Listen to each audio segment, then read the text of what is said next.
Bonjour et bienvenue à toutes et à tous sur ma chaîne YouTube, une chaîne consacrée aux ressources thérapeutiques et aux guérisons.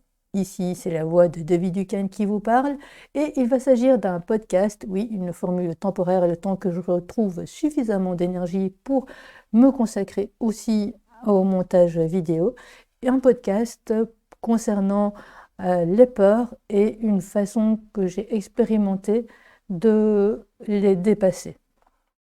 Avant tout, même si ce podcast se veut court sur cette question-là, je tiens d'abord à remercier les personnes qui se sont nouvellement abonnées à ma chaîne.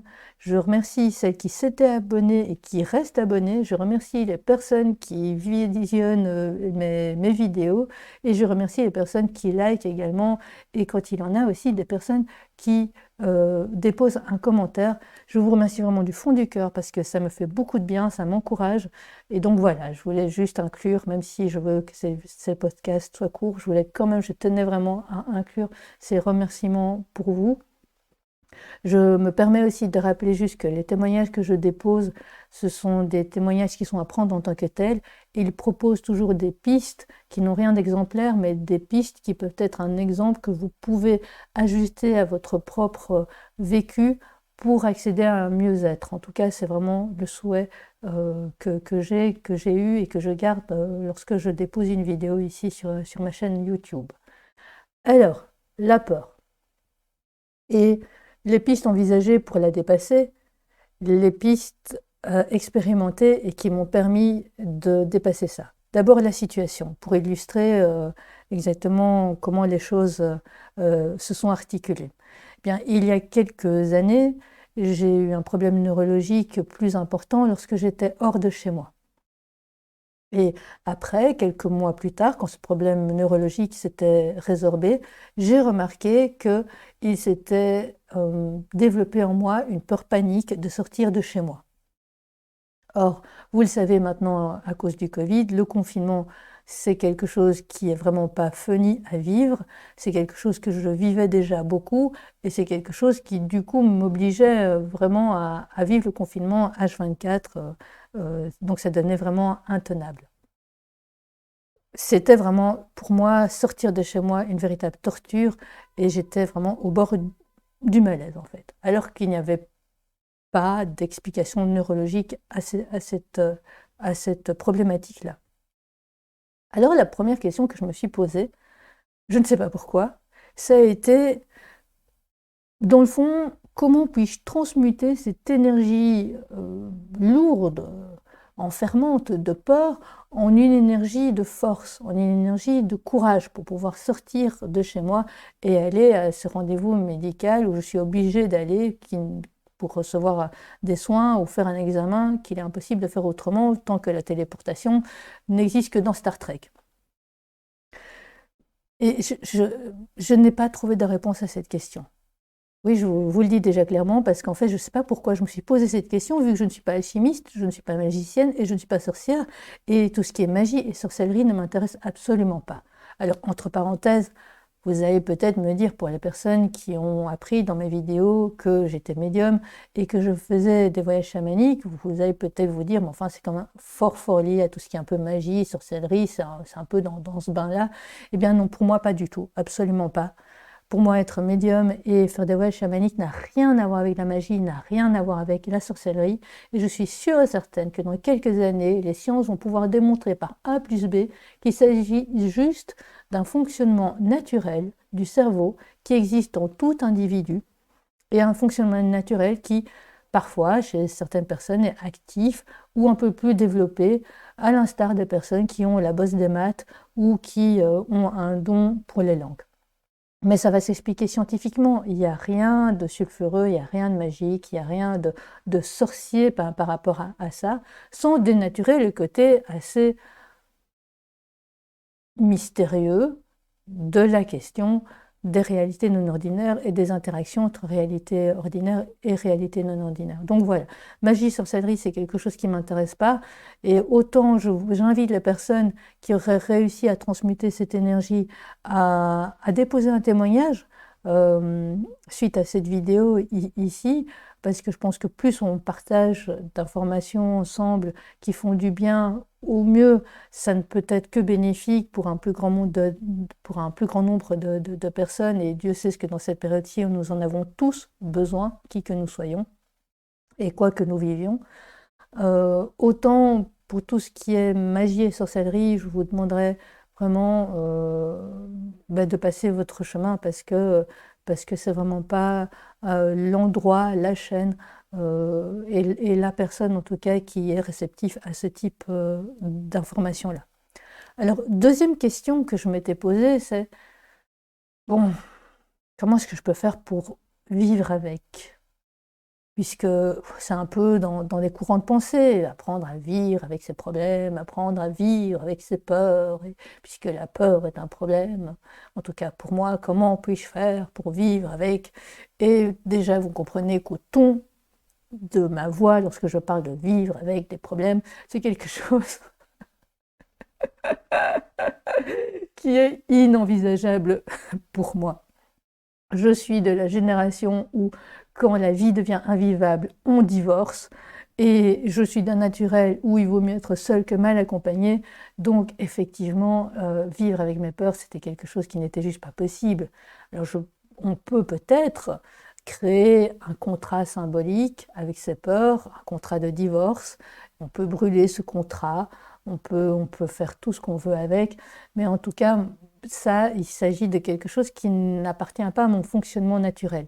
Et lorsque je suis dans la peur, comme tout individu, mon mental fait un zoom à 2000% sur ce qui me fait peur, et il est impossible d'intégrer dedans un nouvel apprentissage. Quelque chose qui n'existe pas déjà en moi.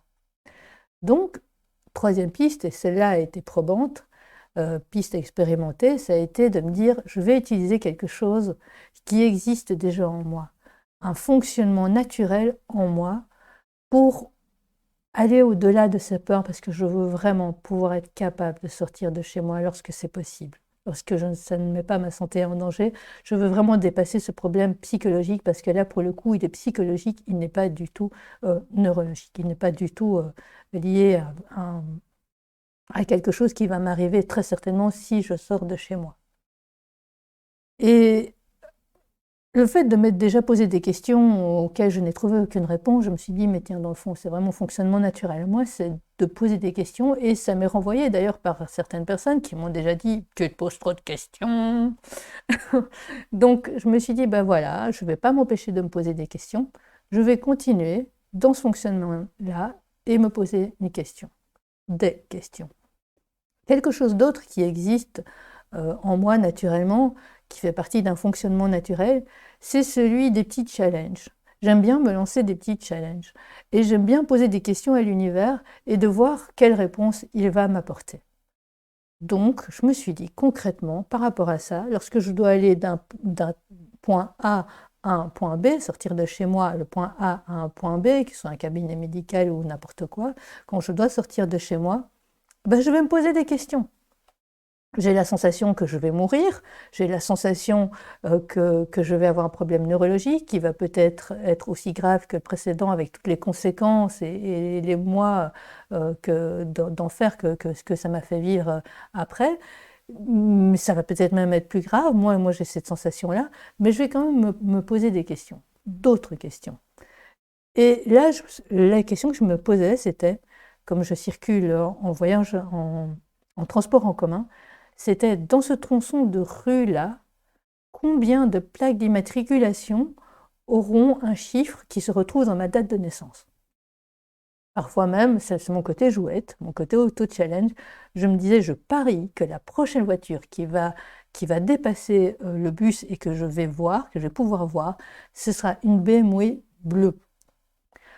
Même s'il y avait un côté en moi qui disait, oui, enfin bon, dans ce quartier-ci, c'est très peu probable que tu croises une BM, mais c'est pas grave. Le but n'était pas d'avoir raison. Le but était de me poser la question et de voir ce que la vie m'apportait comme réponse, c'est-à-dire de voir si effectivement il y avait des plaques d'immatriculation dont le numéro correspondait à celui de ma date de naissance, ou ça pouvait même être une lettre que je cherchais.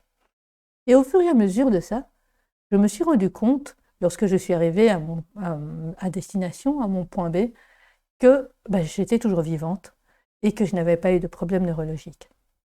Au fur et à mesure de répétition de ces expériences probantes, de ces expériences où il ne m'était pas arrivé, j'étais très stressée effectivement, mais je n'avais pas eu de problème neurologique, eh bien, j'ai pu me faire comme cartographie, j'ai pu intégrer en moi comme vrai et réel le fait que je pouvais sortir de chez moi et que ça n'allait pas engendrer ma mort, que ça n'allait pas engendrer un problème neurologique. Effectivement, quand on a une maladie vasculo-cérébrale ou n'importe quelle maladie de ce type, l'épée de Damoclès existe, elle existe au-dessus de chacun d'ailleurs, mais quand on a une maladie, on en est un peu plus conscient.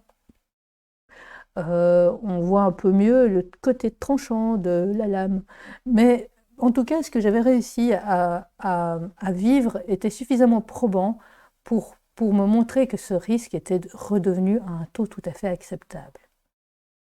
Alors, pour continuer à parler vrai, pendant le trajet, il y avait des moments où j'avais de nouveau des bouffées d'angoisse que je ressentais vraiment bien physiquement, mon corps était en état d'alerte maximum. Et puis il suffisait juste en fait que je me dise, tiens, je parie que dans la troisième voiture, ce sera la lettre Z que je vais pouvoir voir. Et donc petit à petit, en fait, de voiture en voiture, de tronçon de rue en tronçon de rue entière et puis de chemin entier, cette peur a pu finalement s'estomper. Le souffle délétère qui remplissait cette peur s'était atténué et cette énergie en fait de souffle était plutôt un souffle de vie dans le fait de pouvoir sortir de chez moi. Pour continuer encore à parler vrai, parce qu'il faut le dire, parce que ça peut donner peut-être l'impression que du coup je suis quelqu'un qui a plus de peur et qui peut dépasser toutes ses peurs, etc. Alors que c'est absolument pas vrai du tout. Et je n'ai pas pour but de devenir quelqu'un qui n'a plus aucune peur, parce que je crois qu'elle est vraiment légitime et elle peut même être utile, la peur. C'est juste que lorsqu'elle prend trop de place, je souhaite qu'elle reprenne sa juste place. C'est simplement ça. Donc j'ai encore des peurs. Par exemple, récemment, j'ai découvert une certaine forme de peur en découvrant des parties lumineuses qui sont en moi. Et je suis un peu désemparée par rapport à ça, parce qu'il y a beaucoup de littérature sur la peur de sa part d'ombre et comment affronter sa part d'ombre, etc.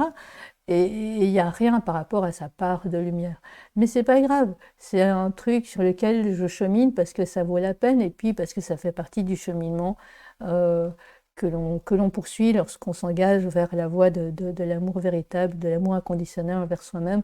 Un amour qui d'ailleurs commence par soi-même et ne s'arrête pas à soi-même.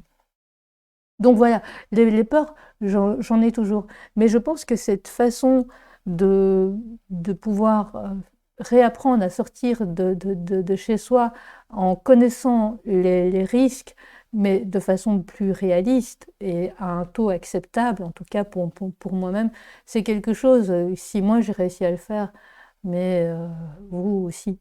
Vous pouvez, si vous êtes devenu agoraphobe ou si vous avez d'autres peurs, c'est vraiment de vous poser la question, dans le fond, mon fonctionnement naturel à moi, que d'autres m'ont renvoyé en miroir parfois, mais mon fonctionnement naturel à moi, c'est quoi?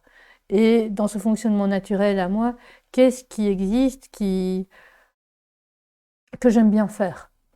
Voilà, je vais en rester ici. N'hésitez pas, si vous voulez réagir à ce que je dis ici dans cette vidéo, si vous le souhaitez, ou à liker la vidéo, ou à la partager, si vous pensez que la piste que j'ai expérimentée ici, et que je partage ici, qui a été probante pour contrer des peurs assez invalidantes, peut potentiellement aider une autre personne. Je vais en rester là. Je pense que la prochaine vidéo, ce sera celle concernant corps et crayon. Ce sera la dernière vidéo qu'il me restait à déposer ici avant de pouvoir parler de ce qui m'a permis d'accéder à une forme d'amour inconditionnel et ce que le désenchantement et l'enchantement. par rapport justement au fait d'accéder à une forme d'amour inconditionnel, d'amour véritable plutôt envers moi-même. Je ne sais pas quand je vais faire la prochaine vidéo, mais en attendant, je vous souhaite le meilleur, bien évidemment. Prenez bien soin de vous également, en tenant compte des autres aussi. Et je vous dis à très bientôt. Au revoir.